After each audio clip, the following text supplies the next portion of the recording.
I am a Toyota Supra addict. I've had more Supras grace my garage than most people have seen in a lifetime. So, naturally, the thought of a successor to the legendary Mark IV is a tantalizing one. But it seems that every time I read an article or watch a video, it's about how terrible the new Supra is going to be. But I'm here to tell you, that's just not going to happen. Now, before you start spouting off specs and showing me leaked internal BMW documents, let me just say, I'm not here to discuss rumors or speculation. I'm here to talk about something else entirely. I want to talk about the soul of the Toyota sports car. But to do that, a history lesson. Toyota has never been a stranger to the sports car.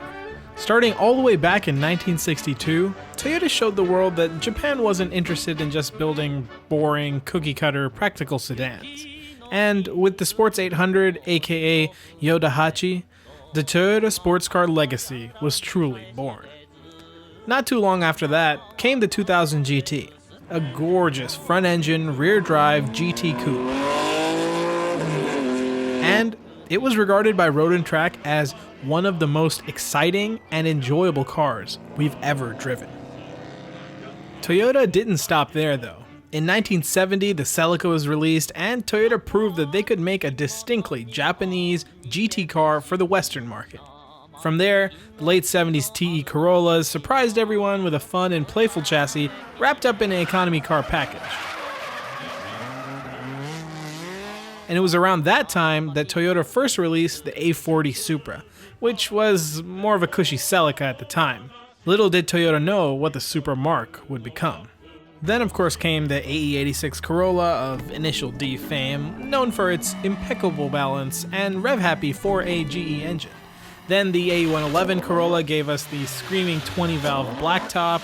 But let's not forget, Toyota also gave us the ST165 Celica All-Track, followed by the ST185 and the ST205, and of course we got the AW11 MR2 with the SW20, and then the ZZW30 MR2s following after, and then we got the Mark III Turbo Supra, which took the Supra name to new heights.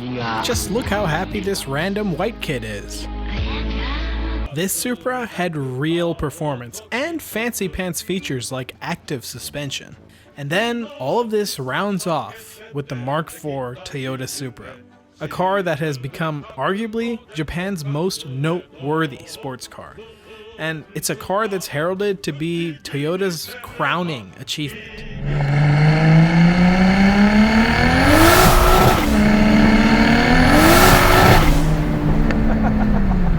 Now, all this talk of Toyota's legacy, it's twofold. One, it kind of shows, where Toyota's come from and how rich and storied its sports car history is. But at the same time, it takes the bar and it sets it way up here. And the thing is, we as enthusiasts have seen Toyota push out, Prius after Prius, Corolla after Corolla for decades now. So, it's completely understandable that we're all a little bit scared that Toyota's, not gonna know how to make a Supra successor. But I think our worry is a little bit amplified because of the fact that the Mark IV Toyota Supra has grown into a almost folkloric, godlike sports car among all the Japanese sports cars. And the thing is, I don't think it's for the right reasons. Now, if you ask Joe Schmo car enthusiast why the Supra was so famous, he'd probably tell you it's because it's so fast and has 1,000 horsepower with anti-lock and two-step and NOS and power. No, that's not it. It's really not it. The Supra didn't come from the factory with 1,000 horsepower. It came from the factory with 320 horsepower. That's 19 more than your dad's Camry. So what is it then? Are they lightweight? No, not at all. Supra turbos weighed in at just around 3,450. That's not light, and it certainly wasn't light back then. So what was its redeeming quality? Well, the Supra's redeeming quality was that it was a cohesive package. It was a car that had a balance of everything. Power, grip, feedback, feel, hell, even comfort. And that made it the car that you always wanted to get into and just drive. Now, this is often a difficult concept to explain, but the Supra, its defining factor was something intangible. And a lot of people who have driven 86s or Miatas or RX-7s or Porsches, old 911s, or even a Cayman or a Boxster, they'll know what I'm on about.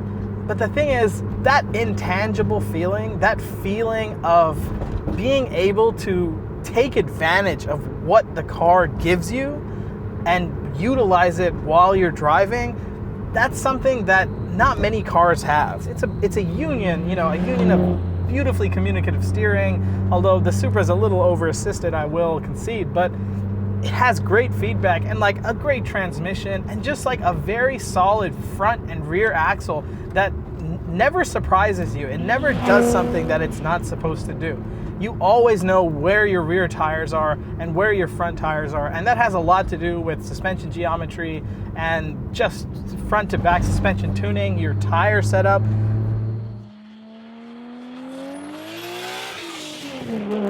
You can really just take it to the limit and just tiptoe on that limit of grip to, oversteer, understeer right there. And that's indicative of a chassis that's been designed well. And one main thing is the Supra was never a car that was designed to be something else. The Supra was never designed to be a 911 or a Corvette, or a GTR or a 3000 GT or any of those cars. It was Toyota's attempt at creating like a GT sports car, with their own imagination, with their own ideals placed in it. And that shows. This car is distinctly Toyota. And you can absolutely feel that, especially if you've driven older Toyota cars and newer Toyota cars in the case of the 86.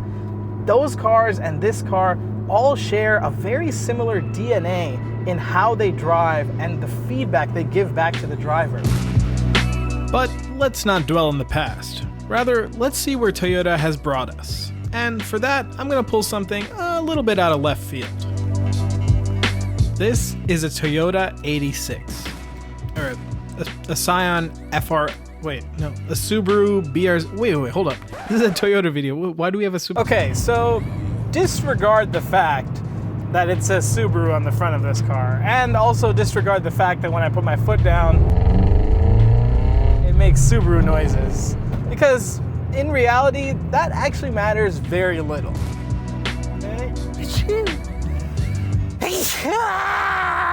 Okay, so this car is pretty different from the Supra. Namely, it's not very fast. But if you drive these cars back to back, then you'll realize that there is some type of shared DNA between these two cars. The same playfulness and predictability that you get in the Supra's chassis, that's here in droves. And just the overall balance of the cars is strikingly similar. They're both very neutral at the limit and, have the ability to just kind of teeter on understeer and oversteer with throttle input and steering input. Put them side by side and the two cars feel very related. They feel like they were designed with the same type of idea in mind. So what does that prove? Well, I think it proves that Toyota hasn't forgotten how to build a sports car. Because people like Akio Toyoda and Tetsuya Tada are, in the Toyota ranks working to create sports cars because they know how the Supra drove and they know how the 86s drove and they know how all of the Toyota sports car legacy felt and drove, and so they knew how to make this car. But then some of you might say, oh well, the Toyota 86 isn't a Toyota, it's a Subaru. Well, that's just not true. Drive any Subaru and then get into this and tell me that they're the same. They're not. This car, the idea of this car, and the entire soul of this car was created by Toyota. And the thing is, Subaru didn't even want anything to do with this car. For nigh on a year, they refused to be part of this project. Toyota ended up strong-arming Subaru with their 17% share in Fuji Heavy Industries to even let Tada-san into their boardroom to show them what the 86 project was about. And then Tada-san had to take a legacy and cut it in half and convert it to rear drive and say, here, drive this, just to convince the Subaru guys that this project was even worth pursuing. People who discount the 86 just by saying, oh, you know, it has a boxer motor, it wasn't developed entirely by Subaru, oh, it's too slow. You guys haven't driven one of these cars, and if you have, you didn't drive it right. Because the thing is, this car rewards the driver. And that's something that's very difficult to engineer into a car. And so that's the thing. Despite BMW's involvement and the potential for whatever BMW parts to be thrown on this car, Tada-san and the team behind the Supra Mark V know that this car has to feel this way. It has to drive like this. And not this as in the 86, but this as in the idea that was the Supra. And because of that, I am 100% confident that they will deliver and create a Mark V Supra that will be a true successor to the Mark IV that we all know and love. Way back when Chris Harris reviewed the 86, he said, "I think we need to get back to a stage where we're enjoying performance because of its nature, not because of its quantity." And I think that may be the most important thing Chris Harris has ever said, because Toyota is one of the few car makers on the planet that really, really, truly understands that statement. All right, enough of this car. Let's get back to the Supra.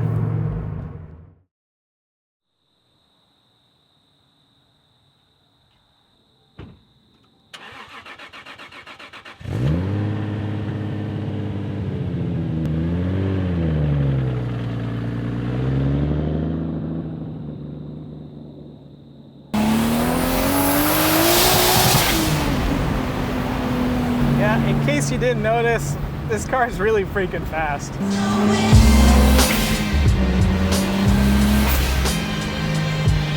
You know, maybe I'm just a Toyota fanboy. I don't know.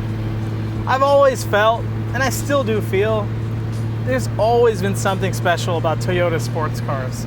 And the thing is, ask any enthusiast that's like driven a lot of Toyota sports cars, and they'll tell you the same thing. They have their own way of doing things. Toyota did lose focus on the enthusiast, you know, over the last like 2 decades or so. There's no denying that. But to come back and say that Toyota doesn't know how to make a sports car, I just don't believe that. So to wrap things up, I disagree with you, all of you. I think Toyota more than possesses the resources, the knowledge, and the passion to create a true successor to the Supra. I don't think Toyota's lost its way when it comes to sports cars. I think they're just getting started.